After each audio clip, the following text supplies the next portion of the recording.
There was once a magnificent stallion named Barnaby. Barnaby was the strongest horse in the valley. He was not like the wild horses who spent their days grazing in the meadow or playing in the river. Barnaby was a good horse. He took pride in his work. Every morning before the sun rose, Barnaby was already at the fence, waiting for the farmer to harness him to the heavy plow. When the other horses took breaks in the shade during the hottest part of the day, Barnaby kept pulling. He told himself, "The farm needs me.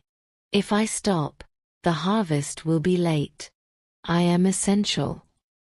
One afternoon, a wild mustang came down from the mountains. He saw Barnaby pulling a cart loaded with heavy stones, sweat dripping from his coat, his legs trembling with exhaustion. "Brother," the mustang whinnied, "why do you destroy yourself? The sun is hot. Come to the river and drink. The stones will still be there tomorrow." Barnaby shook his mane proudly. "I cannot," he huffed.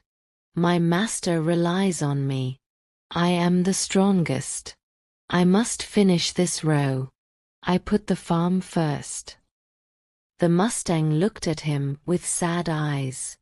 "You think your sacrifice makes you special," he said. "But to the farmer, you are not a friend. You are a tool. If the tool breaks, he will not fix it. He will replace it." Barnaby ignored him. He pushed harder, straining his muscles to prove his loyalty. But suddenly, snap! A sharp pain shot through Barnaby's back leg. He collapsed into the dirt, the heavy cart tipping over. He tried to stand, but his leg was ruined. He looked up, expecting the farmer to run over with medicine, with water, with comfort. He expected the farmer to say, "Thank you for your years of service, rest now." Instead, the farmer walked over, looked at the broken leg, and kicked the dirt in frustration. He didn't check if Barnaby was in pain. He checked his watch. He made a phone call. "Yeah, bring the truck," the farmer said coldly. "The big one broke. He's useless now. Bring me a new one by tomorrow morning. I have a field to plow." That evening, as Barnaby was hauled away, he looked back at the field. He saw a young, strong horse standing in his spot, wearing his harness, pulling his cart. The farm hadn't stopped. The work hadn't stopped. The only thing that had ended was Barnaby. This story teaches a brutal lesson about the workplace and relationships.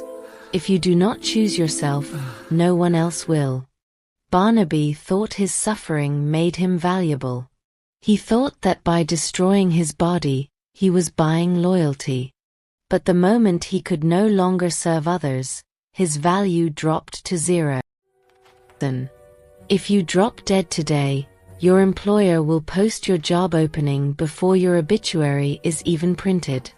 Your family will miss you. Your friends will miss you. But your work will simply replace you. Do not kill yourself for a cart that will be pulled by someone else tomorrow. Choose your health, your peace, and your life first.